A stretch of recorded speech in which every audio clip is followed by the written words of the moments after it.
একদিন আয়ান একটি পাহাড়ের সামনে দাঁড়িয়ে ভাবলো এই পাহাড়ের উচ্চতা কত হতে পারে। তখন সে সিদ্ধান্ত নিল এই পাহাড়ের উচ্চতা সে নির্ণয় করবে। কিন্তু কিভাবে? তার মাথায় ফিজিক্সের একটি কনসেপ্ট আসলো। সে ভাবলো কোনোভাবে যদি পাহাড়ের চূড়ায় জি বা অভিকর্ষজ ত্বরণ নির্ণয় করতে পারে তাহলে সহজেই এই সমীকরণ দিয়ে সে উচ্চতাও নির্ণয় করতে পারবে।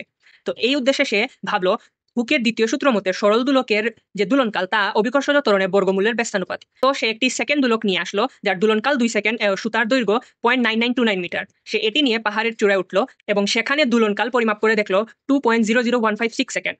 সে ভূমিতে ফিরে আসে এই দোলনকাল ব্যবহার করে দোলকের সাধারণ সমীকরণের মাধ্যমে জি নির্ণয় করে, যা 9.7847 মিটার। এটি এইচ বা পাহাড়ের উচ্চতায় জি এর মান। এই সমীকরণ দিয়ে সে এখন উচ্চতা নির্ণয় করবে, কিন্তু তার পৃথিবীর ভর এবং মহাকর্ষ ধ্রুবকের মান মনে নেই। তো সে কি করলো, এইচ উচ্চতায় জি এর মান ভূপৃষ্ঠের জি এর মানের অনুপাত নিয়ে আরেকটি সূত্র প্রতিপাদন করলো এবং সেই সূত্রের সাহায্যে সহজেই পাহাড়ের উচ্চতা এইচ 5001.77 মিটার সে নির্ণয় করলো।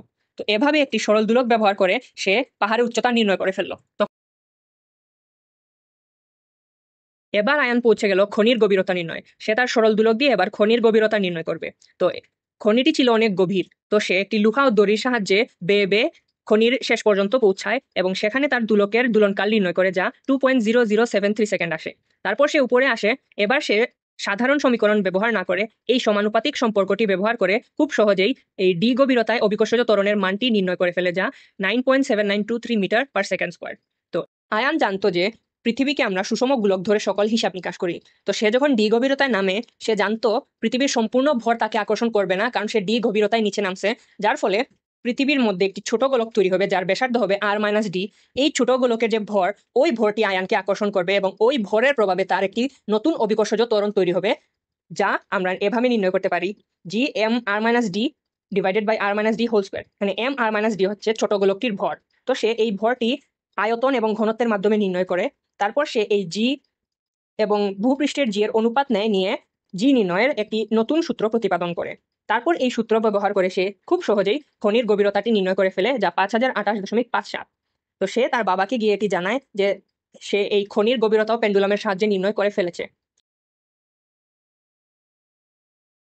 তো এবার আয়ান নিজের বাসার উচ্চতা নির্ণয় করবে, কিন্তু এক্ষেত্রে কিন্তু জি এর মান তেমন পরিবর্তিত হবে না। তো তখন তার নজর একটি পাথরের দিকে পড়লো এবং তার মাথায় একটি বুদ্ধি আসলো।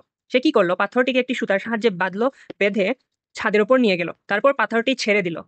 তো যখন পাথরটি ভূমিতে পৌঁছায় সে বিল্ডিং এর উচ্চতার সমান করে সুতা কেটে নেয় এবং টান টান করে ধরে পাথরটিকে দুলতে দেয়। এভাবে সে একটি কাস্টম পেন্ডুলাম তৈরি করে ফেলে এবং সেই কাস্টম পেন্ডুলামের 20টি দোলনের সে দোলনকাল নির্ণয় করে, যা আসে 200 সেকেন্ড। কিন্তু আমরা জানি একটি দোলনে যে সময় তা পর্যায়কাল। তো এখানে পর্যায়কাল হবে আসলে 20 সেকেন্ড।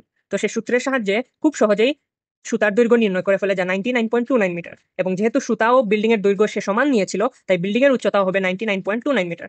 সে তার বাবাকে এটি জানায়। তার বাবা বলেন যে বিল্ডিং এর উচ্চতা 100 মিটার।